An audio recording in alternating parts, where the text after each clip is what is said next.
Blood. Lots of blood. There are other things too, I am sure. Black chunks that look disturbingly like spoiled jam. Bits of shattered bone, and what I can only assume is marrow.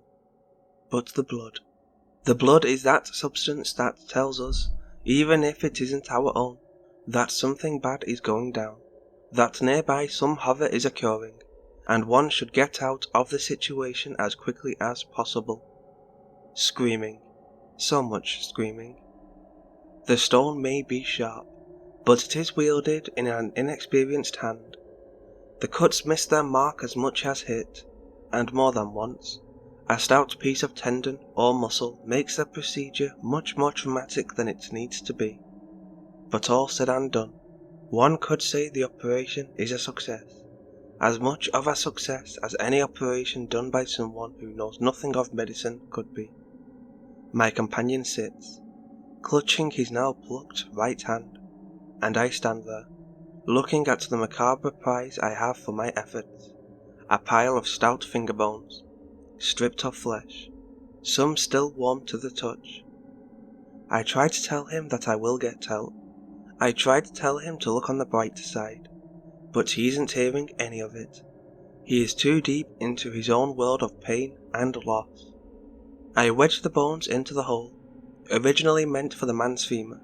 They don't fit like Lego, that is for sure, but to give me a boost, to get to the opening about 9 feet off the ground, they should get the job done. Listen, I promise you, when this is all over, I am going to fucking skin this psychopath, roll him in salt, then call the police. You have my word on this. Are my second to last words to the man as I lift a foot to stabilize myself on the handhold of bone I have created. There is a moment when the bones shift, and I think it is all over. I hear one fall to the ground, but the rest seem to be holding, and with a quick lift, I find myself in a 3-foot-high horizontal shaft, about 20 feet in length.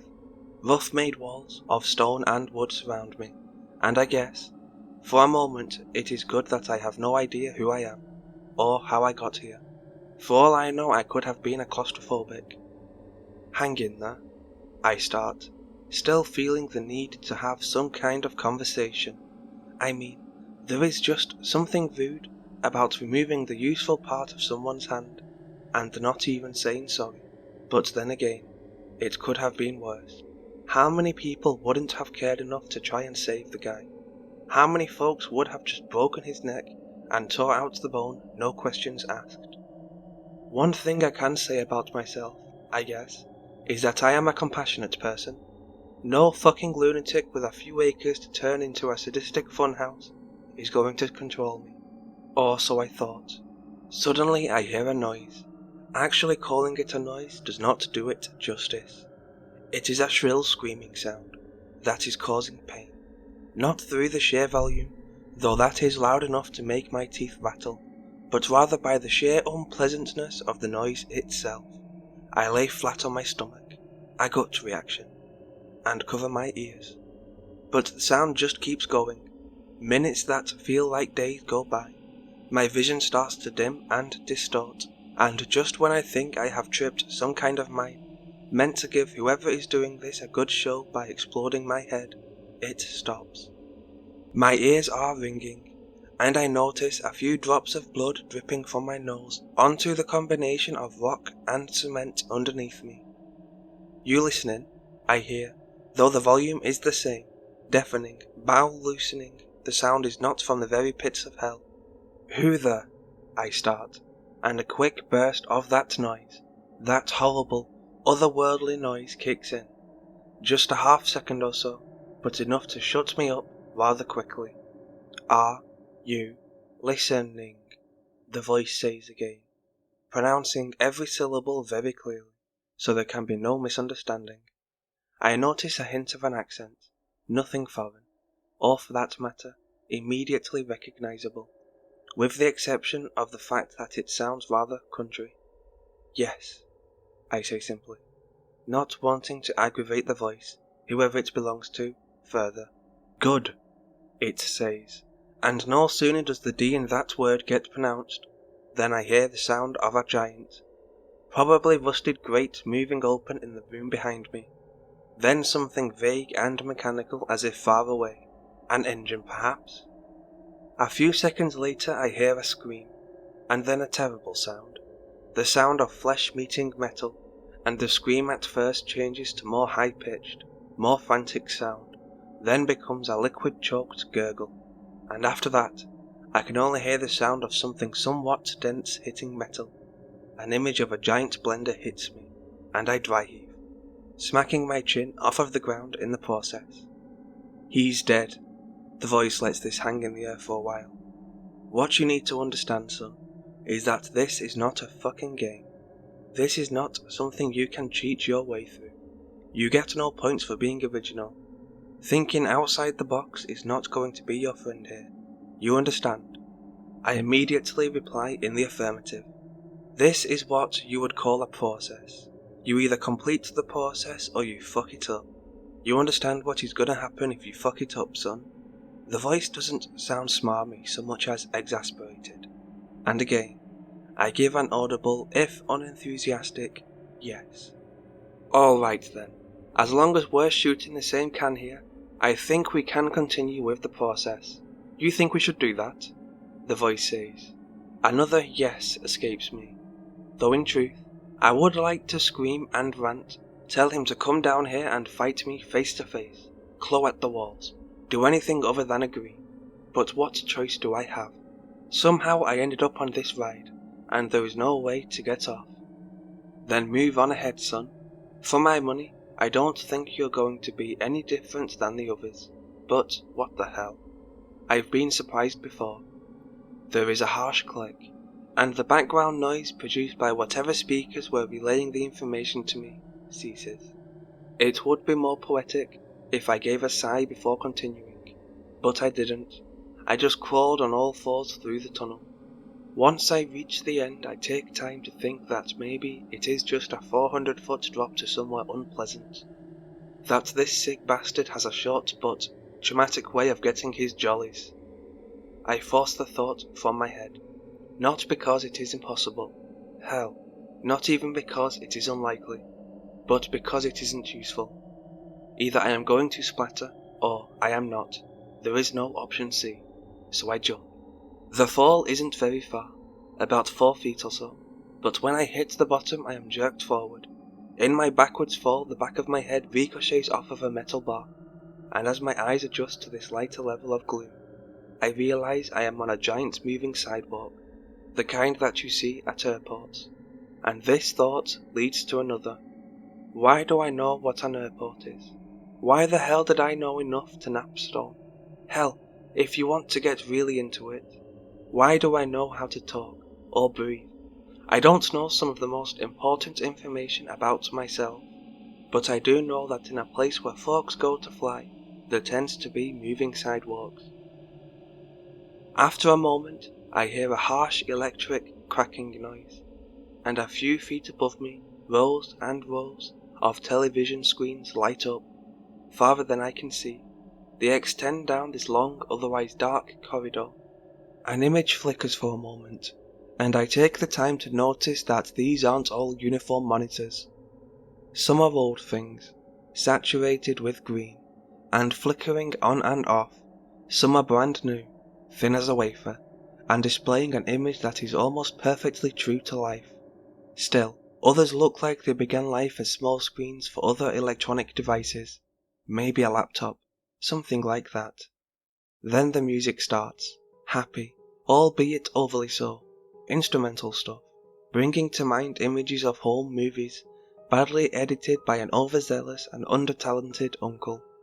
Mary and John Gonzalez, the monitors display, a bubbly, almost childlike font, over a pink background that no one in their right mind would ever think would be a pleasant for human being to look at.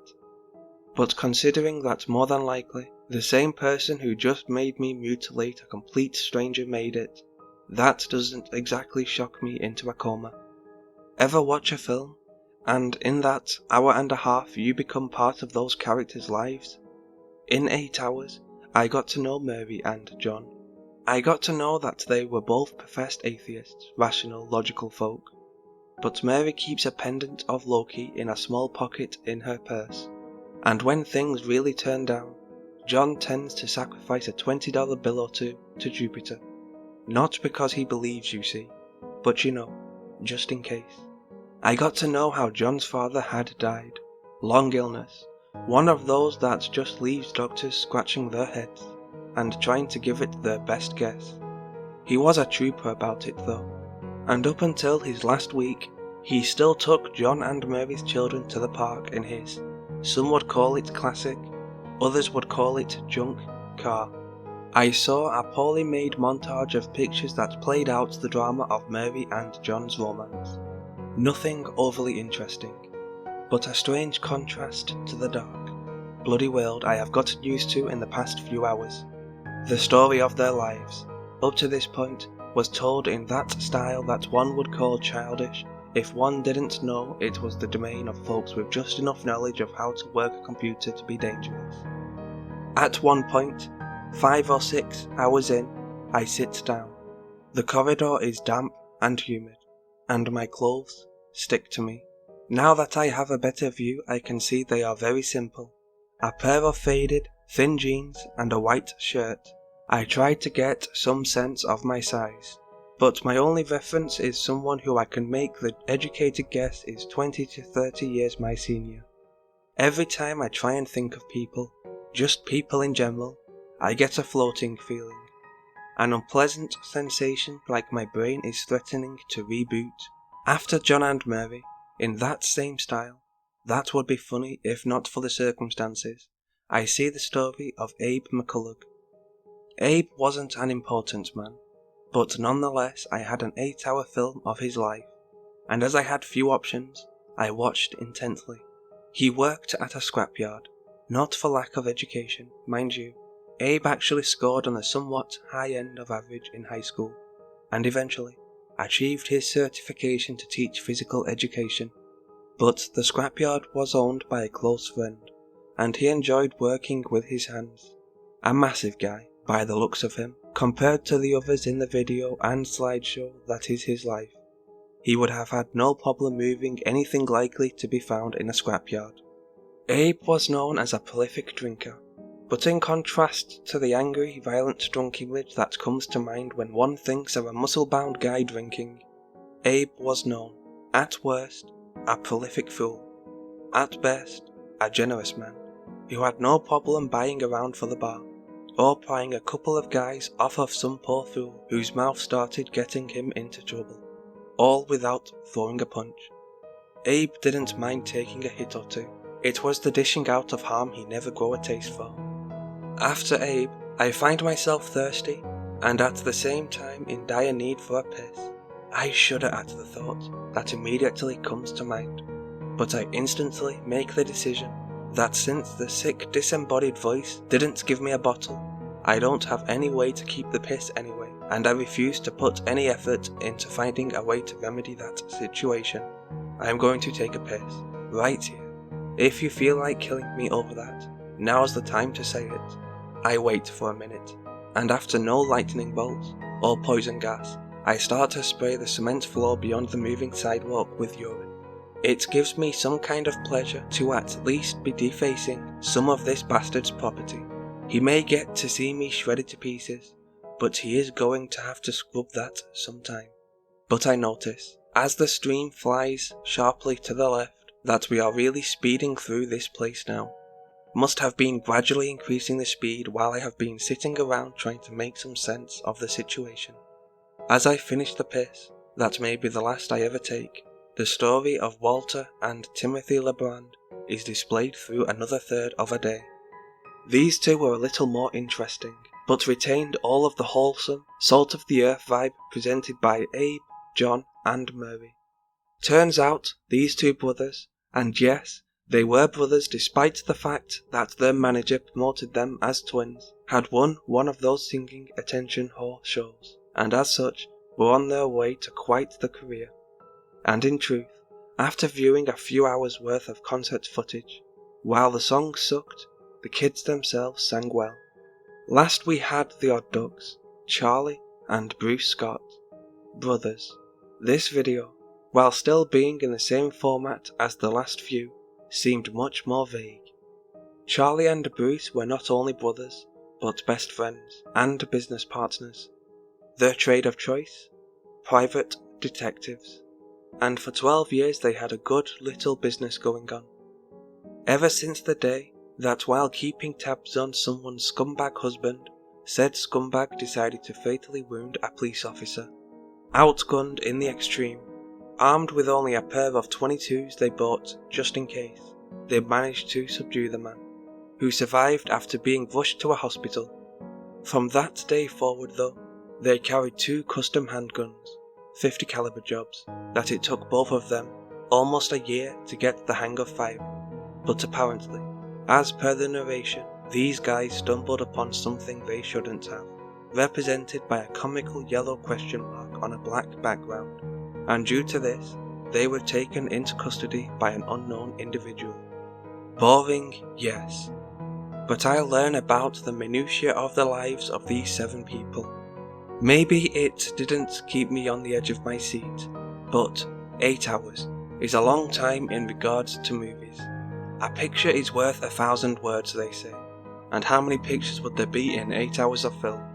Over a day of this, and my body is starting to ache, and I am groggy with lack of sleep, starving, and in need of my second piss, I stand, looking up in the general area of the ceiling and saying, "Taking a piss, boss," as I make good on that threat.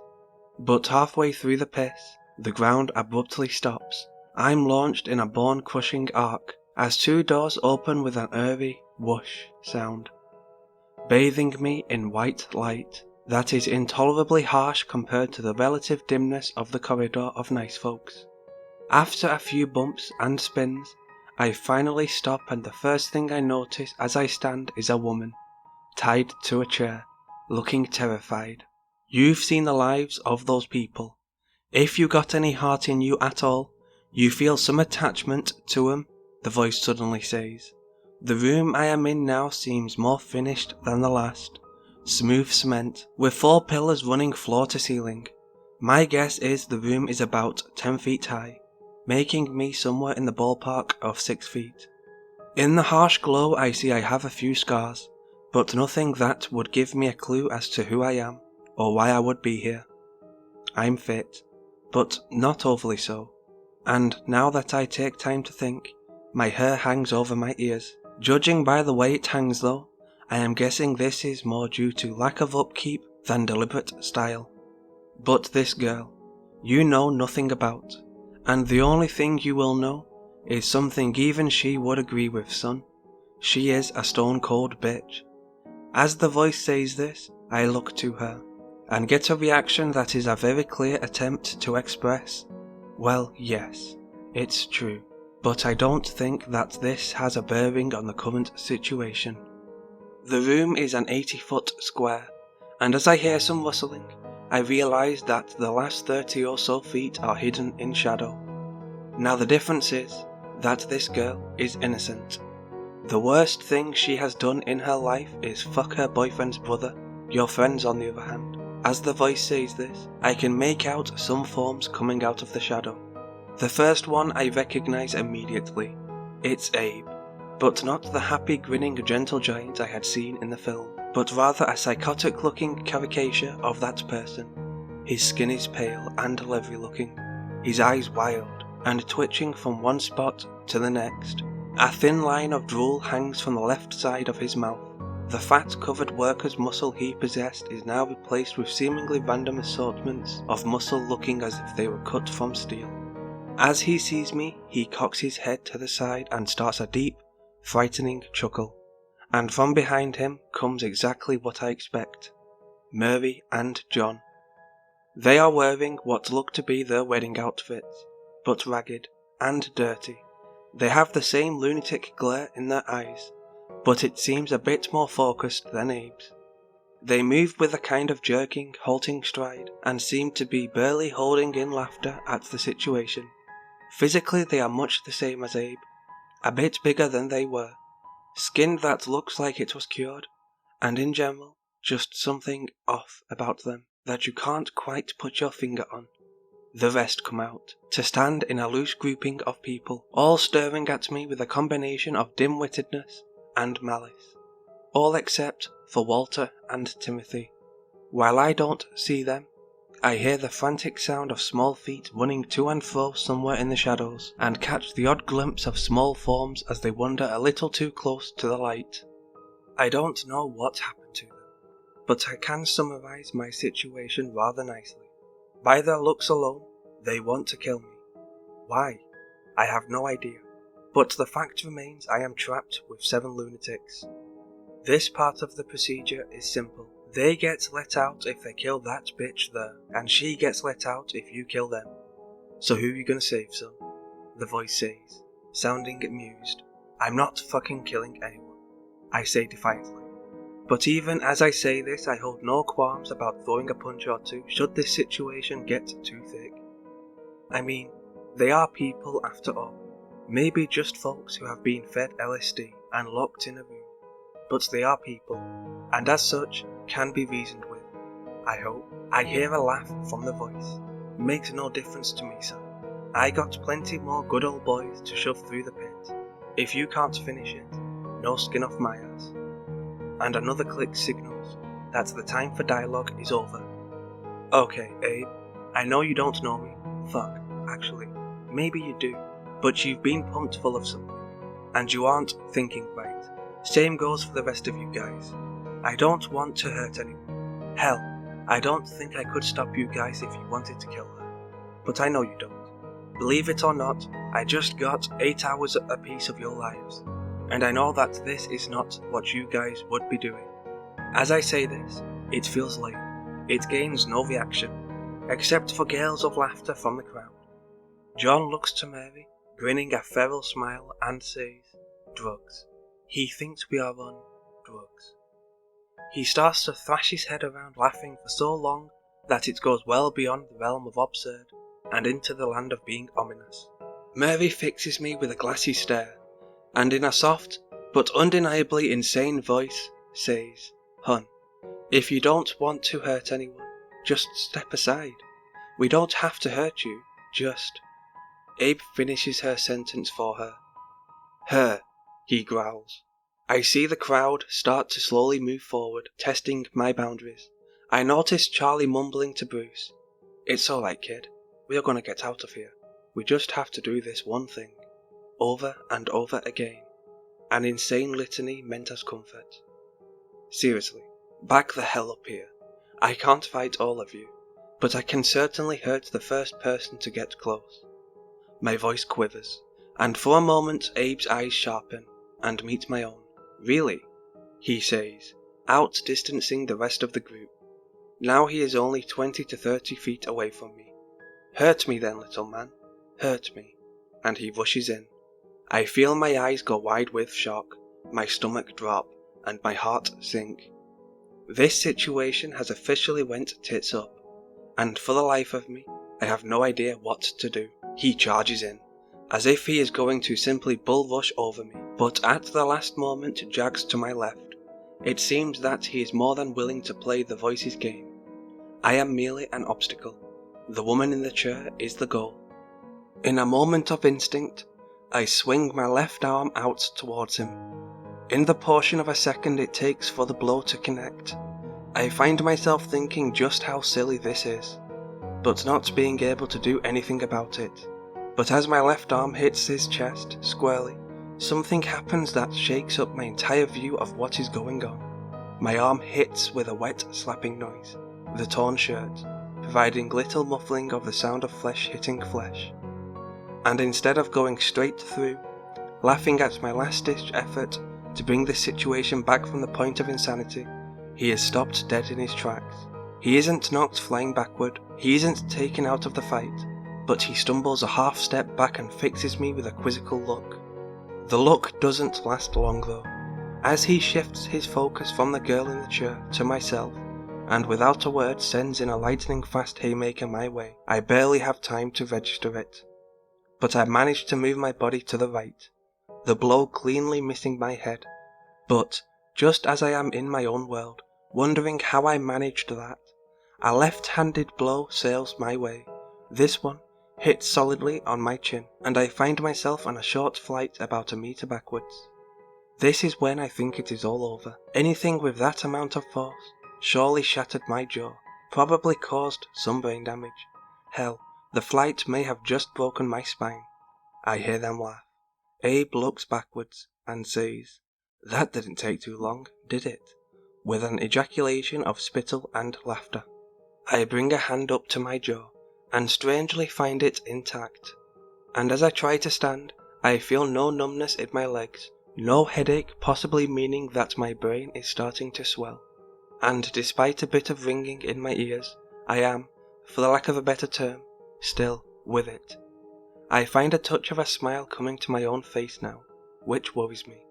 Makes me think that whatever he dosed these people with, maybe it's airborne. But that doesn't seem to be the case, as the woman in the chair is having a very appropriate reaction of screaming heavily through the thick leather gag she is wearing, and trying to twist and turn her way out of the chair. "Hey," I say simply, "maybe we could talk this out now." I say this not trying to sound macho or threatening, but still, legitimately trying to end this situation and bloodshed. Abe turns his stare back to me and gives a bull-like snort, and starts walking over this time, a bit less sure of himself.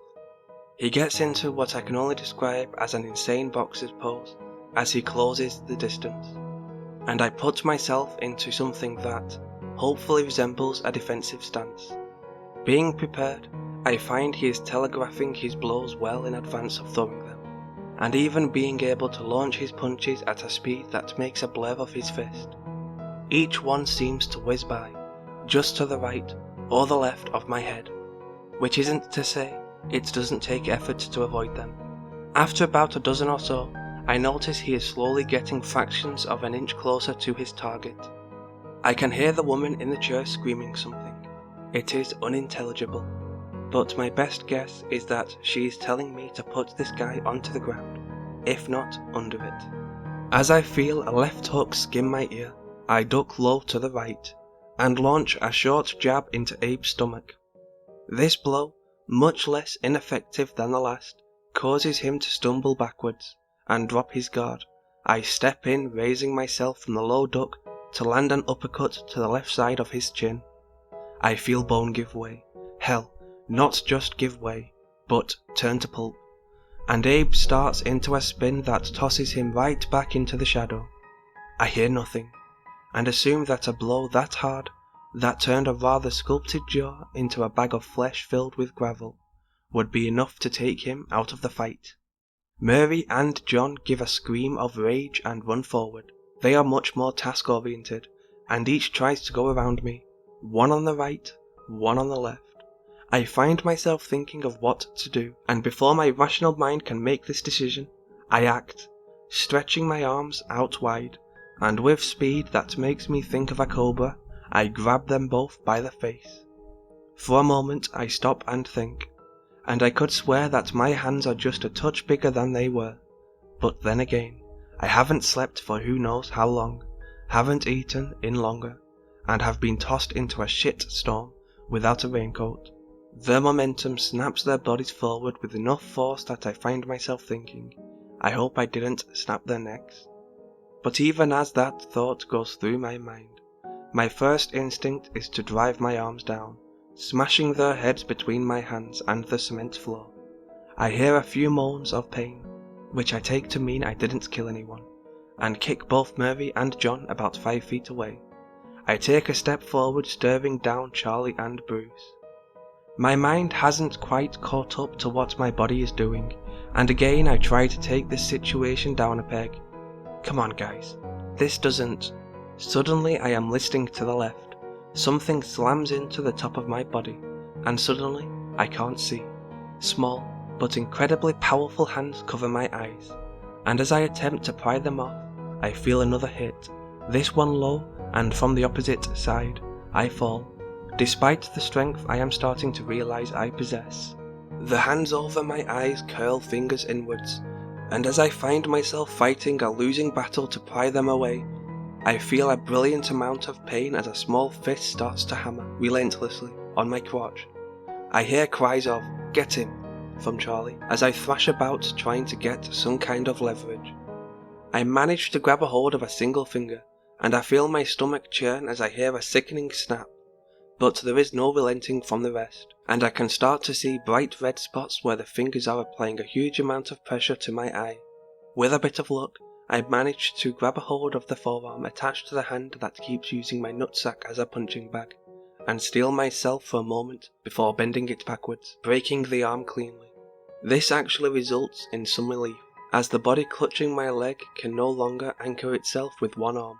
While pummeling my genitalia with the other, I kick outward and hear a thump as the body hits something. I start to work on another finger.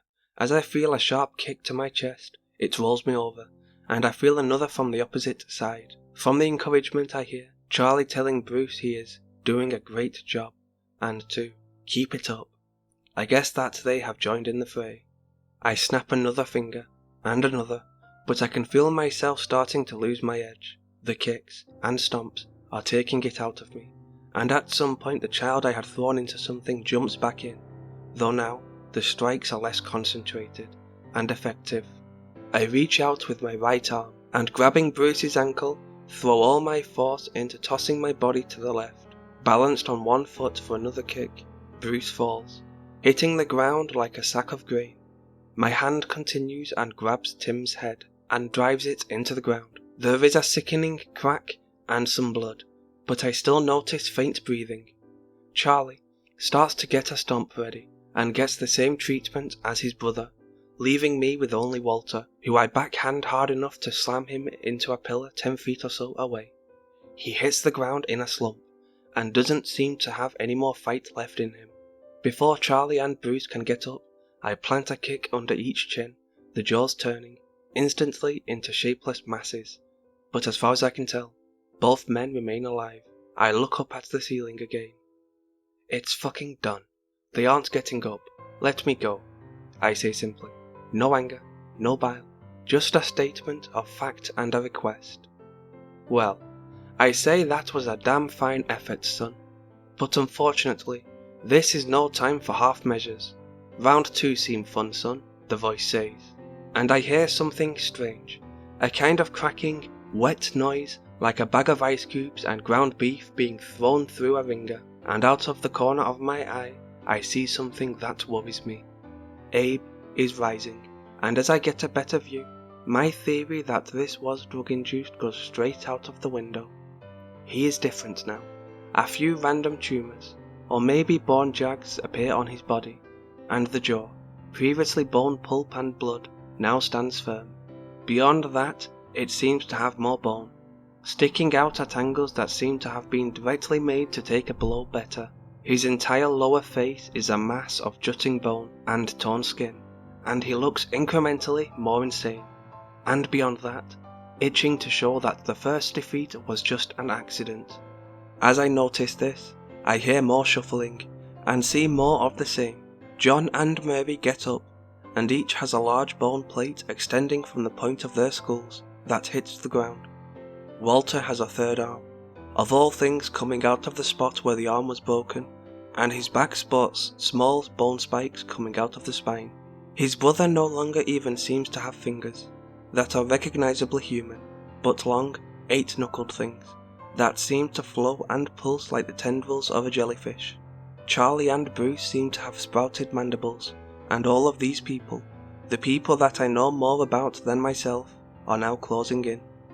In a worse situation than before, surrounded, I started to feel a touch fatalistic, but I am starting to get the hang of the situation. Actually, it feels right somehow, like I have done this before. I kick the chair into a far corner of the room. I hear a cry of pain from the girl, but I ignore it. Better hurt than dead. Putting 2 and 2 together, I realize that getting out of this by disabling these people simply isn't an option. Whatever the hell is going on, they don't really seem to care about broken bones or black eyes. This time, they forego the conversation and the fun, and all charge in at once. The children, Tim and Walter, are there first, sprinting towards me with uncanny speed, but they try the same thing again, leaping at me, one high, One low, a fatal mistake. I grab Tim by the head as he comes in, and use his momentum to crack him, whip-like, shattering his neck into a distended formless mass before spinning his body, using it as a club, to send his brother flying away. I toss the mangled corpse aside, and actually spew forth dark red vomit as I see his child's form lying in a corner, mutilated by my hand. Not slowing my momentum, my head whips around to see John coming at me, screaming, with his hand cocked backwards for a punch, long in advance of reaching me. Before he throws his readied punch, I swing my right arm, in a roundhouse arc, landing a closed fist, with all of my body weight behind it, straight into his throat. A torrent of blood spews from his mouth, covering me, and as he starts to sink down, I toss another blow to the back of his neck, snapping the spine, before bringing my hands up in a defensive position. This is all seeming so natural, more like a dance than a fight. I wouldn't say instinct is taking over, but I guess along with the ability to talk, and remember stupid minutiae, fighting is something the voice couldn't take away from me. Mary follows quickly behind her husband, but is thrown to the ground as Walter uses her as a springboard to launch an airborne attack on me. There is no skill in what I do, simply a straight strike forward and Walter stops in mid-air, his chest caved in. As a dry heave racks my body, I kick the corpse away, not out of any sense of malice or need to intimidate, but rather just so I don't have to see it. I feel arms around me from behind, and I am embraced in a tight bear hug. By the size of the arms, I can guess it is Abe. I thrash around, but it seems whatever made him fresh as a daisy after having his jaw shattered also amped up his strength. Now it's him who has the slight but noticeable strength advantage. I feel teeth, too large, sharp, dig into my shoulder. I scream in pain, and toss my head backwards, slamming it again and again into Abe's face. I manage to keep him off balance enough that we are moving around the room, keeping the others from being able to get in a clear shot. But with every twist and turn, I can feel a bit more blood pouring down my chest. And then everything seems to go silent. My rage, and fear, and disgust at my own actions goes away for the moment, and I have a sense of peace. Well, peace isn't really the best word, but calm. I hear a voice, not the voice from the loudspeakers, but a soft male voice, with just a hint of feminine, or maybe fop would be a better word. It says two words to me, Sunny Chiba, and I don't know what they mean. My first mental image is some island resort, but it puts another idea into my head at the same time. With a mental snap, the calm is gone, but the idea remains. Instead of trying to free my arms, I reach them down low, grabbing a hold of Abe's oversized and deformed genitalia, and twisting, squeezing, and tearing with all my might. A finger can be ignored by these people. Having one's Johnson, stones, and much of the surrounding skin removed, cannot. I feel this piece of information away, as I feel the arms leave my body. I spin around as I see Abe screaming and holding the spurting area of his groin. I waste no time leveling a kick at one knee that brings him to the ground, and stamping with every bit of force I can muster on his face. I do this 2 more times before the indent is deep enough that I can be assured that he is not getting up. Bruce and Charlie are both upon me now, and a series of blows are exchanged between the 3 of us. I land a few solid hits, knocking one back, then the other, but my own body suffers. I feel a kick connect with my face, my nose now spewing blood, and a fist, whether left or right, I don't know, hits my eye. A few moments later I can feel it start to swell. I back off a bit, Bruce and Charlie working much better in tandem than their young counterparts. My heel hits something, heavy, and about the size of a small melon. I look down and see a chunk of cinder block on the ground. With one foot I send it into the air, straight upwards. I snatch the rock with my right arm and fire it at Charlie. The throw is true, and half of his head caves in. Grey matter and stuff I can't even recognise spews forth and he hits the ground. Bruce screams, "Chuck!" as he charges at me. This time I don't throw a blow. I simply grab the man by the remaining bits of his shirt and spin him around once. Lifting him up a bit, I throw him, head first into the solid cement wall feet from the girl. His head evaporates, showering her with gore. It is just me and Mary now. She sways from side to side, giggling slightly as she starts to wander towards the girl, not even seeming to notice me. She doesn't react as I walk over, and she doesn't utter a noise, nor try any kind of defense as I step behind her, extend the middle 2 fingers of my right hand, and drive a straight punch into her spine hard enough to sever it cleanly. She drops, and anticlimactically, the fight is ended. The lights click on with a bit of effort on their part, flickering slightly before finally casting a harsh white light on what looks like a slaughterhouse at the end of a workday. I start to breathe a little easier, and look around expecting some new surprise. But after a minute or two, I hear the background noise of speakers, and seconds after, I hear that voice again. Well, bravo son, bra fucking vo. I bet that put some hair on your chest now, didn't it? Boy, that was some killing right there, he says. His tone is somewhat gleeful, but more so relieved for some reason. It weren't that hard now, was it, boy? He says, as I start to make my way over to the girl. I start to undo a knot, and he begins to speak again. But I got some bad news for you. Something you're probably not going to take a shine to. From within the stone walls I hear something, almost like someone tapping over a metal shelf full of cans. You see, I give you respect for getting this far, I really do. But problem is, it takes a little more killing to put these fellas to rest. I know it's a crying shame. I haven't seen a dust up like that in years, but it just weren't good enough. Weren't thorough enough, you could say. He says thorough in the same way some people drive a car they aren't used to. Carefully, but despite this, poorly. Another metallic avalanche sound from within the walls, and it sounds like it is getting closer. You gotta squish 'em like bugs, boy. The metallic sound gets closer, and another sound I don't like creeps into the auditory scene, a familiar meaty rustling and sliding sound. I start to feel panic rise in me, as the voice continues his speech. But I ain't a complete asshole. No, not by a long shot. You see, you showed me you could job the job.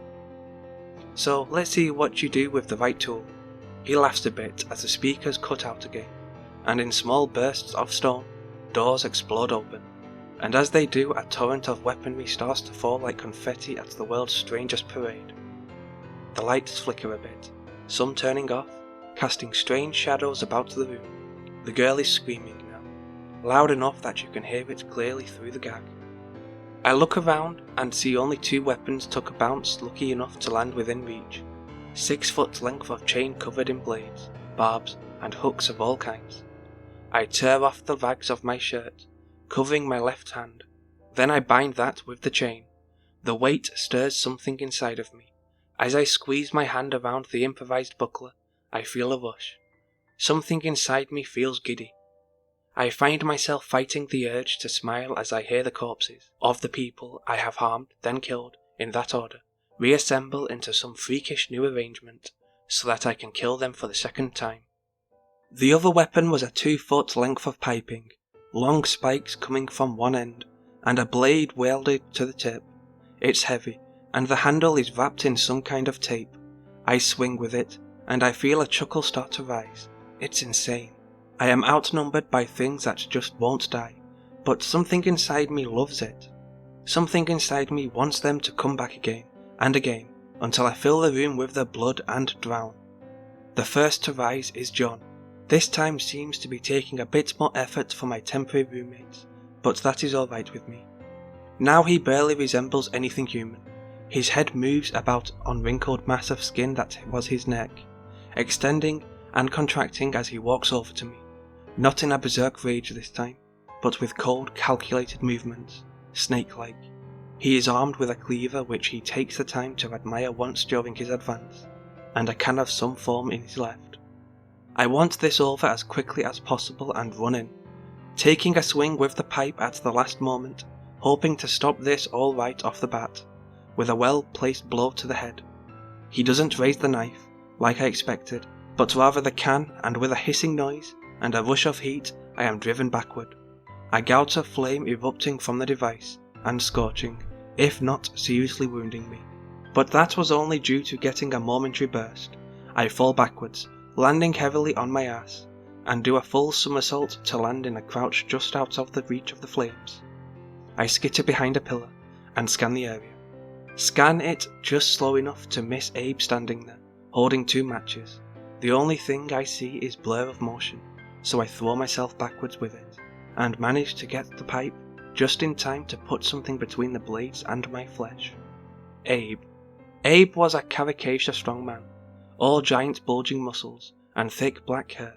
His clothing had mostly torn away by now, leaving only blood-soaked shorts, with some fingered appendage that used to be his Johnson hanging from there.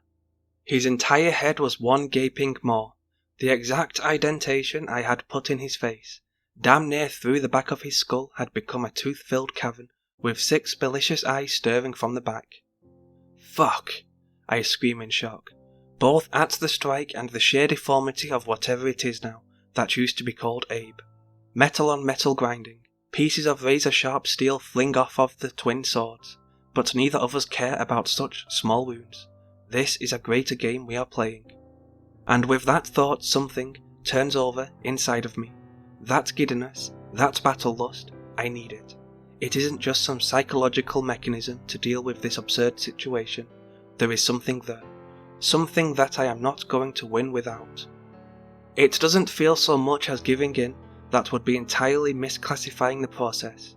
The closest I can come is the feeling after you have been cutting your food with a dull knife for years, squashing every tomato, making balls of all your bread, slicing your fingers, and then someone sharpens them for you.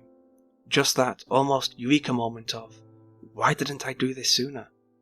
I scream, raising my chain and cloth-covered left arm, and managing to wedge it as well as the pipe between my body and his weapons.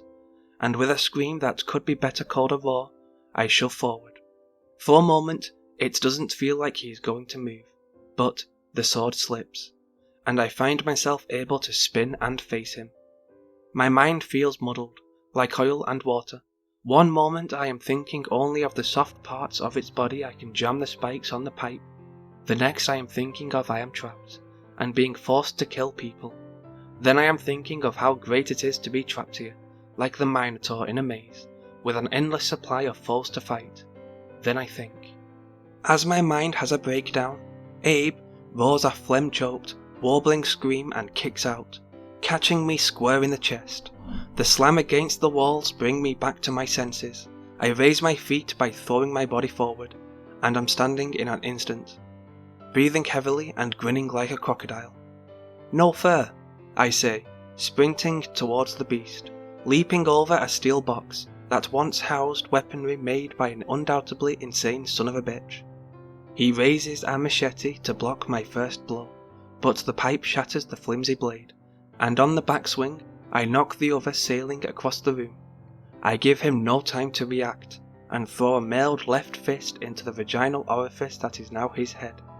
I don't go all the way through, but I do a good job of starting the task. Yellow triangular teeth shatter, and I feel a burst of liquid. That was 2 of his 6 eyes popping like grapes. I bark out a laugh, and withdraw my hand as quickly as my body can, wanting to get in another strike, to watch this thing, this mockery splatter. I see something out of the corner of my eye and hit the ground. The room is deafening with the crack of gunfire. I see Abe's half-todger, half-arm, explode into red mist, and a chunk of cement the size of a basketball explodes a foot to my left. Abe screams in rage as I look to my right to see Bruce and Charlie, holding the massive, custom pistols I have seen before. Charlie's head now seemed to be 2 long, thin, smaller heads, both with a complete set of features, both arranged in an odd, seemingly jury-rigged fashion. Bruce, on the other hand, his body must have decided to do away with the whole head idea altogether. His shoulders and arms had become huge, and a large face made its home between the two. I throw the pipe at Abe, the spinning, arcing shot wedging it deep within that orifice that nature forgot, and hopefully taking out another eye or 2. I dash behind pillars as I see chunks of cement spray, sometimes just inches off of their mark. I don't have time to scan the ground, and all the weapons seem to be indistinct lumps. Taking the time to pick up something that may not help does not seem the best choice in my situation. Instead, I grab one of the steel boxes. Hits heavy, weighted oddly, and perfect for what this almost reptilian part of my mind has in store for Bruce and Chuck. As I pop out from behind the final pillar, no more than 15 feet from them, I throw the steel box, putting as much spin as I possibly can on it. It flies in an erratic, swirling, looping pattern, making a visual block, and hitting Charlie hard enough to knock the gun from his hand. Bruce is stunned enough that before he can react to the steel box, I am upon him. I tear the gun from his massive hand with two of mine, grab the grip, and drive it into his eye. Part of me would have pulled the trigger, but that odd part, that part that seemed to be waiting for this, found the fact that he had his own weapon, a blunt weapon, jammed in his eye, terribly amusing, and didn't want that to stop. A bark of laughter, and I shoved past Bruce. Unfortunately, one head of Chuck's was smart enough to keep an eye out while he looked on the ground for another weapon. He raises quicker than I could have thought, and is brandishing an axe handle studded with sharp-looking blades, about 3 inches long. He takes a swing and I raise my left hand. The blow numbs the arm and drives me backwards, but does no real damage. But the strength he possessed, it seems every time I kill them, they get much stronger. If I let this go on too long, they will win the war of attrition. And this is a thought I scream from the rational part of my mind. The problem with trying out this great new tool is that it seems that tool doesn't want to be put away, and instead of just getting this over with, it wants to play. It wants to take the time to plan out a death, when really, speed is what is required. He presses forward and swings again. I aim my blow at the axe handle, snapping cleanly through it with my left hand. The right grabs hold of the left head on Chuck, and with 2 tugs, tears it free. Chuck screams and hysterically flails backwards. Bruce, on the other hand, has gotten over the shock of having a pistol jammed into one of his massive eyes, and is coming at me with a large sledgehammer, with a dark black handle. No time to react, no time to dodge. I toss his brother's head at him, in a vain attempt to distract him. But I guess that kind of thing only works if the head in question belongs to someone who is dead, as odd as that phrase sounds. I step into the blow, taking a lot of the sting out of it, but it still manages to slam me into a wall, knocks the wind out of me, and sends me into a coughing fit that leaves me open for the next error in this comedy. Enter the children. I stumble out of the way of the swinging hammer, and just as I begin to be able to get my wind back, I see something out of the corner of my eye. It's Tim, a horrible mass of twisting limbs, with a thin blob of formless flesh in the middle holding it all together. If this image conjures up a creature that seems pathetic, that is because it was, but that did nothing to detract from the wicked speed or razor talons of the thing. I scream, and I lash out with a fist. The child doesn't dodge, doesn't duck, doesn't strike back, but with a movement so fast I can't say I witnessed it in its entirety. It grabs on and begins to climb up my left arm. By the time the swing is finished, it has made its way to the shoulder. I thrust myself backwards, but in the chaos, I only just now realize that there is no wall behind me. For a moment, my arms are pinwheeling, trying to keep balance. Then I see long, thin spikes start to extrude from the part of the blob closest to me. Thin dead man grips hold onto my shoulder as the creature tries to force the wicked little barbs into my face. Suddenly I feel antsy, and I don't think, I just do. I slam my right hand into the thing over and over again. Heedless of the puncture wounds, I manage to get a weak grip on it with my left, pulling the spikes up and away from my face. What I was staring at was its underbelly, and what was staring back at me was the twisted, yellow-eyed, fanged-mouthed face that used to be Tim. But I wasn't thinking of who this used to be. I wasn't thinking at all. In my rage, my glee, my fun, I thrust my head forward, tearing a bite out of the thing that removed 2 eyes, part of a lip, and left a gaping wound. With a rather pathetic snarl, it tries to scurry down my arm, but wounded now, some of its greased eel speed is gone, and my own is more than a match for the insect. My right hand grabs a hold of a mass of the flesh, and takes a few nasty scrapes. From lashing multi-jointed limbs for the effort, I hold the creature, maybe 90 pounds, but fighting with the strength of 10 men in my right hand. With my left, I started to pummel it.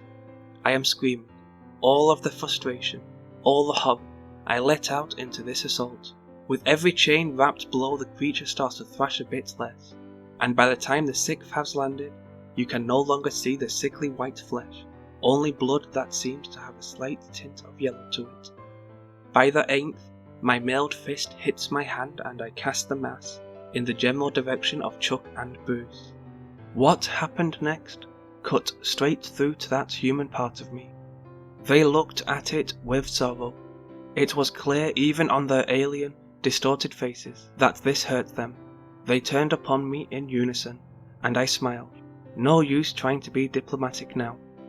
I bend down and pick up a piece of stone, about half the size of the fist, and I take aim at the last vestige of that middle blob of flesh that remained. A roundish lump in the middle, that I could only assume housed all the really vital bits, as it was still wriggling a bit towards the end. I catch their attention with the rock and point at the creature, 3 for 3 throws, as it splatters the roundish lump into pulp and streams of flesh. What happened next cut straight through to that other part of me. It looked at it with glee, and rejoiced in such a gift. And this was clear enough even the alien, distorted thoughts. After a few moments the body began to twitch violently, the limbs and bits of wriggling flesh that remained, that is, and just about as all 3 of us noticed this, the thing exploded, completely and utterly. Even that is a world-class understatement. The explosion wasn't just everything that was there, it was things that weren't. From that 90 pounds, the blood, viscera, bone fragments, and organ meat of 3, maybe as many as 6 men erupted, in a spray of gore and slightly black light. The floor was instantly slick, and it doesn't even need to be mentioned that the girl was covered, and in hysterics that I thought very well may kill her due to this. This caused all of the creatures to scream at once, a shrill terrible song, coming from the mouths of 6 twisted beasts. My heart leapt. I killed one of them. It was obvious. Nothing is going to come back from that. There is nothing to come back, the biggest chunk of bone being no more than the size of a fingernail. I screamed again, my body seeming to be rejuvenated, though obviously, as per the bleeding wounds I had recovering my arms and chest, this was just a mental state, rather than a physical one. I feel invincible though, I feel powerful. I feel like the king of this concrete jungle, or rather, if I was to put a more accurate spin on events, I could say I feel like the nastiest creature in the zoo. "Abe!" I roar, twisting my head around wildly. Heedless of the other abominations, with a liquid scream he springs from behind a pillar, wielding a wood axe. With what appears to be a mace head on the bottom of the handle, he fixes me with the remaining 4 eyes, gleaming a menacing red light. I grab the axe in both hands. It took all my effort, but I stopped it dead. Still a foot from my face, Abe digs in and starts to push towards me, but we have played this game before, and I know that I can win. Instead of pushing back, I fall backwards, curling my body in as I grip the axe hard enough to leave shallow indents in the hardwood handle. Overbalanced, he falls directly into the throw, and by the time he realizes his few 100 pounds of bulk are moving, he is on an unstoppable course for the nearest wall. A 10-foot flight sends him into it with enough force to knock the axe spinning across the floor. He seems dazed, and as I walk over, I spy a rather nasty-looking steel baseball bat, studded with nails as long as fresh pencils. He begins to stand, shaking off the shock, but much too late. The first swing, upward, more like a golf swing than a baseball one, tears a quarter of his grotesque face away, and forces him roughly to his feet. The second, swung in true Grand Slam fashion, blasts a hole halfway through his chest, his massive, tumorous heart impaled, and still beating on the end of the bat. By this point, Abe had mustered enough of a defense to sneak in a wild, 2-handed swing that embeds the bat in his arm, but also snatches it from my grip. He takes a stumbling step forward, and something catches my attention. My head snaps to it out of some deep reflex. I have just enough time to notice it is Walter, much more recognizable than his brother, but with a set of extra arms extending just below his elbows. Before he ends his squeaking, rat-like battle cry, I raise one foot high and send it down. He tries to escape, but the power and the speed gets him no farther than only having his head and shoulders turned to pulp. I unfurl the chain, sending it into Abe's face. The snap does no real damage, only knocking out a few teeth, but makes him back off enough that I can get in a second stomp. To describe the pile of gore that once was Walter would do no good, except to say that at first one probably wouldn't associate it with a body until they got to the legs. I raise my leg for third stomp, not wanting to take any chances, and that wondrous explosion, that firework of gore, catches me unaware. I find out that there is not much force behind the gore, a lot of amount and spray, but the explosion itself had little oomph to it. I reset my right foot as I hear the blood and God knows what else drip off me onto the ground. I shake my head to the right, clearing my vision a bit, as I yank the chain backwards, grabbing it in a looser grip, simply wrapping it around one hand, more like brass knuckles than a buckler. The action sends a spray of blood, now almost completely covering all of the floor to some point. Across the room, in an almost artistic slash pattern, I stalk towards Abe, who seems to be breathing very heavily, the gaping wound in his chest making a sucking noise as he does so, spurting that just off blood-coloured blood in a regular rhythm.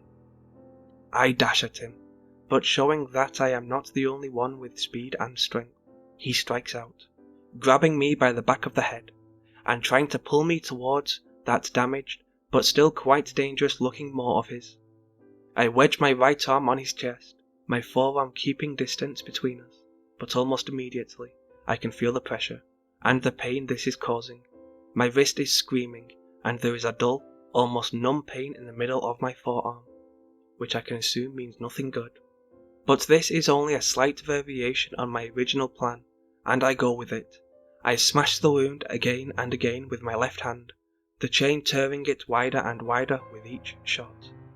When I can get my entire hand, chain and all, into it, I push it downwards.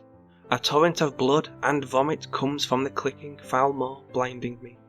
I hear Abe laughing as I twist and turn my hand, entangling the chain in entrails that actually feel like they are fighting back, trying to choke and jab my hand.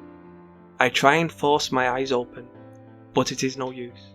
This shit is thick and stinging, not acidic enough to eat through skin, but my eyes scream at the hint of it.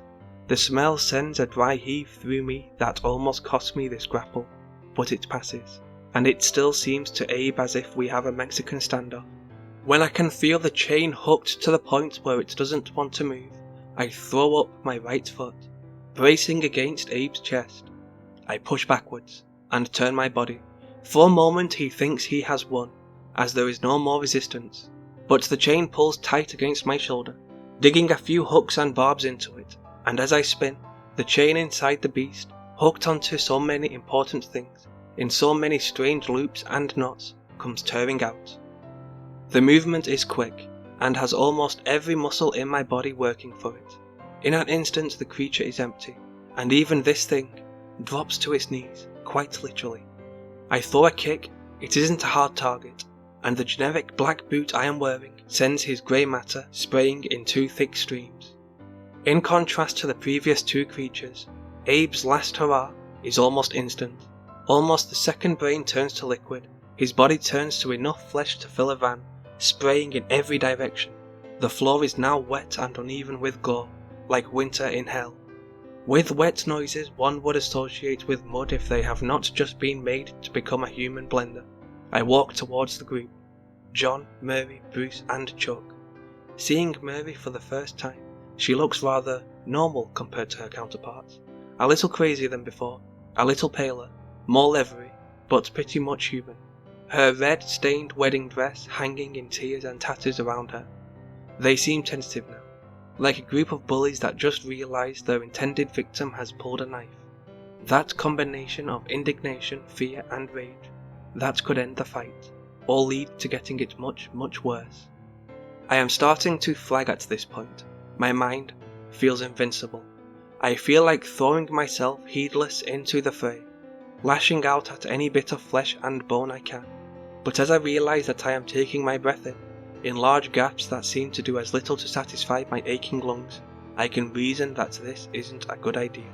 I need to find a way to draw them one by one, but with the limited space in the room, I can't see how. And as they start to slowly, very slowly close the distance between me and themselves, the issue doesn't become any more clear. Then another one of those moments, like the world stops, that eerie mental calm, like suddenly floating in a warm bath after being tossed around in a tsunami, hits me.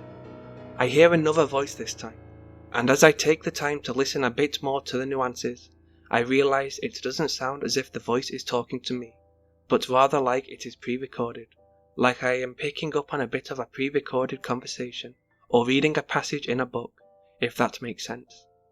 This time though, the phrase is one that I can recognize. The voice is jovial, almost manic.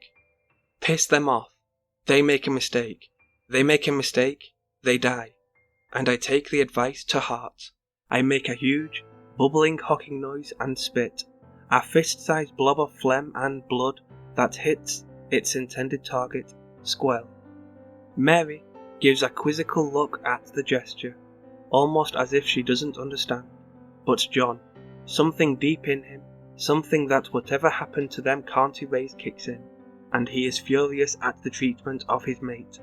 He screams, his long, almost phallic neck shooting upward as he dashes in, well ahead of the group. Said neck retracts into his body as he really starts to gain speed, and I can see the attack coming from a mile away. As he closes the distance, he launches his hit forward in a piston-like movement. My intent was to twist, letting the blow hit, for a chance to grab him in some kind of headlock, but at the last second I realized something. John may not be as far gone as it would appear. He didn't come to the fight unarmed. As his neck extends, he opens his mouth, and a thick, heavy punch dagger is clenched in his teeth. Before I can do anything to avoid it, it sinks deep and high on the right side of my chest.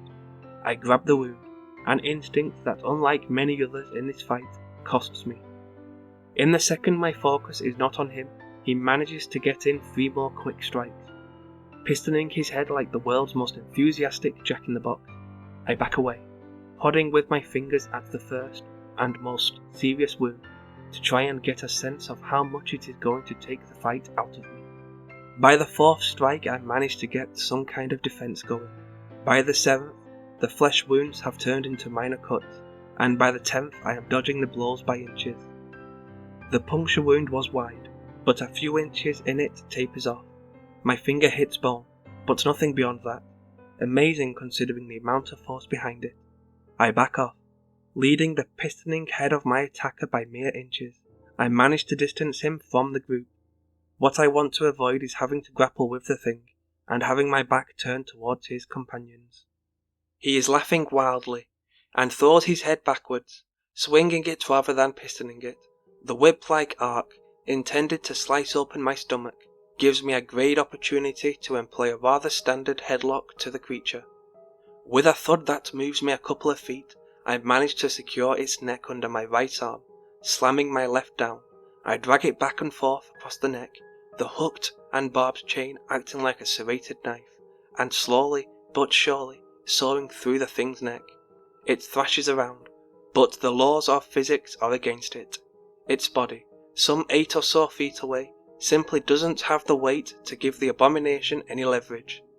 And instead of moving me, in his wild thrashing, he succeeds in moving only himself. The rest, previously enjoying the battle, start to move forward, the love of violence being overridden, for the moment, by some deep-buried instinct to protect their own. And I realize I have to end this battle in order to win the war. I sever the head, with about a quarter of the neck still attached, by striking downward with my left forearm. A spray of ichor later, his head hits the ground, but I do not slow in the slightest. I grab a hold of the vein-ridden phallic neck, digging my fingers in deep and swinging it like a flail, smashing John's body hard against a cement pillar. It bounces with a wet slapping noise, and deep tears appear in the soft parts of his anatomy. I continue the swing in a full circle, smashing him against the pillar. This time all the sinew holding things in gives way, and John's body rips open like a horrid pinata. The third swing turns his rib cage to pulp, and I throw the neck and tattered remains of flesh aside, swinging my head around to meet the next threat. It is Mary, dashing forward, and covering almost the entire distance in the time it took me to toss aside the body. She leaps into the air, and with a spray of shredded clothing, her body bends backwards, revealing sets of long brown spikes, almost teeth-like, covering the front of her body. As she reaches me, I notice what can only be described as a new joint, slightly below her ribcage. By the time I have put two and two together, she has thrown her first blow. Her body folds neatly, like the jaws of an alligator. I manage to turn enough that I am not split in half by the attack, but my right arm is wedged painfully in this orifice that I am hesitant to call a mouth. The weight of her burdens me. Her body folded down the vertical middle grinds and tears my flesh. The biological bear trap her body has become, seeming the most effective weapon the creatures have pulled out. I find myself thinking, how the fuck is she so heavy? But the answer is academic at best. Maybe it is blood loss, or fatigue on my part, but maybe it is just another wonderful benefit to being whatever these things are. But the fact is that Chuck and Bruce have not only noticed the fact that I am now in dire straits, but seem to realise that the girl is an easier target. I try to slam Murray against a wall, and the pain that ensues is enough to make me not want to try it again. A few more of those, and I know, for a fact, that my arm, up to the forearm, would be useless. I scream in rage, and try to swing my arm, letting the centrifugal force tear her free, to the same basic result. Panic is starting to bleed through that sense of fun that has been saturating my experience, and goes into the red zone as I start to hear a small engine try to rev up. Fuck me, I mutter, as with a belch I hear the engine kick into high gear, and see Bruce wielding an impossibly big chainsaw that has been modified with long blades along the chain. My guess is that this particular saw has never seen a tree. Chuck, on the other hand, has found a smaller, but still functional pistol somewhere, and, as chips of cement hit me, I realise I am being fired upon. Stuck in the middle of the shitstorm, I see Bruce charging towards the girl with a reckless psychotic glee spread across his massive face. Murray is cackling and making sexual references that I can't even be bothered to listen to. As I try and sprint towards Bruce, I manage to get just close enough to grab him with my left hand. He instinctively swings the saw in a horizontal arc aimed for my head. Starting to feel lightheaded, I throw up my right arm in a defensive manner. The saw hits and bounces, leaving a long, deep gash in Murray. In a second, my worry is replaced with vigour, if only of a psychological variety. I swing my left arm in. He raises the saw, and in a spark-ridden collision of chain, he brings it back for another strike. This time my right arm goes up again. It takes quite a bit of effort, but I raise it in time to absorb another blow, and leave another bloody ditch in Mary's back. Bruce starts to drool and laugh as he presses the attack. He has the range, and he has the stamina. He thinks, or rather he knows, that he is going to win. Saw strikes come in rapid back and forth motions, the creature wielding the weapon like he was made for it, but I keep up my defense, and with every strike, I feel a little more fight go out of Mary. This goes on for a little over a minute before one slash finally splits the thing down the middle, tearing a large chunk out of the back of its skull. As it hits the ground, it still tries to escape, but a quick 2 stomps, one to the head, another to the chest, stops this. Just about as I notice that we are nearing John's body, the thing decides to go off, covering myself, the girl, and Bruce in a torrent of gore. As I try to blink away the overly thick ichor, I think to use the situation to my advantage, hoping that Bruce will take longer to get his bearings. But just about as I start to be able to see the cement cage I have been locked in, I feel a deep burning pain in my right shoulder. My right arm starts to feel numb, and between this newest wound and the hamburger visage my right arm now has, I start to realise that this may not be a first hunt, but a blaze of glory. I back away slowly, starting to feel quite light-headed. The girl, literally drenched in gore, has a very panicked look on her face. This scares me more than the black spot starting to cloud my vision. "You're telling me you can put a finger through someone's eye socket?" I hear suddenly in my head, as if the owner of the voice was having a conversation I was not a part of. That sense of calm is there, but muffled, my pain overshadowing it. My eyes fix on Bruce's, and before I launch my attack, I have time to think that if this doesn't kill him, hopefully it will at least blind the prick. As I dash, Murray's body goes off, distracting me for a moment, but not much more. Right behind the gore bomb, I leap at Bruce, both arms forward like a child pretending to fly. The engine of the saw comes down, hard on my back, but both arms sink up to the elbow in Bruce's eyes. With a saliva-spraying scream, Bruce tries to push me away, but by now, I have my hands hooked behind the thin bone that served him as both ribcage and eye socket. "At least you make this convenient." I began to saw, cracking bone and getting a good grip, all of the squishy parts. I tug forward furiously, hearing the cracking noise of the bones under stress. "In one," I say with a grunt between each word. "Place!" I finish with a yell, as Bruce's inwards hits the ground moments before his saw. Like Abe, he explodes within a second or two, as I stalk slowly towards Chuck, not out of any sense of trying to scare him, only because it is taking everything in me to stay conscious. He fires, but randomly, and scared. The bullets hit me, and hurt, but nothing that is setting off any alarms that real damage is done. 3 dry click noises, and Chuck drops the gun, making bubbly gibbering noises, and waving his hands at me in a warding off gesture. Of all the things I realise, at this point my boots are almost skin tight. I fix him with a glare as I remove them. I toss them at the creature. He doesn't dodge, he doesn't run, he just lets them strike. As he backs up to the wall, giving pleading gestures, and pathetic sounding gurgling pleas to me. I may not know exactly what it is trying to say, but I get the gist, and reply, "You think, after all of this, I am just going to let you go? Fucker, I am probably going to die myself," I say, waving a hand casually at my body, which is covered in deep gaping wounds, blood both my own and that of the people I came to know so well, and gunshot wounds that are slowly oozing thick streams of blood. "And you think that I am going to save you?" I laugh, a deep bark, as I keep walking over. I kill it. No fanfare. I'm much too tired for that. The resulting puddle of flesh and explosion is much the same as the others, but I take no time to revel in it. I simply walk over to the girl, bracing my back against a wall, and sliding down. "Well, holy shit, son," the voice suddenly, gleefully says. "That is the ticket. That, right there, is grade fucking A monster stomping. You take a bow for that shit, son. But there is just one thing. You kill enough of them in the same spot, all those little bits kinda get frisky. But I am sure you don't mind fighting some more, do you?" As the voice says this, my heart sinks. Surviving the next hour just sitting down seems like it is going to be a chore. The fight has officially left me.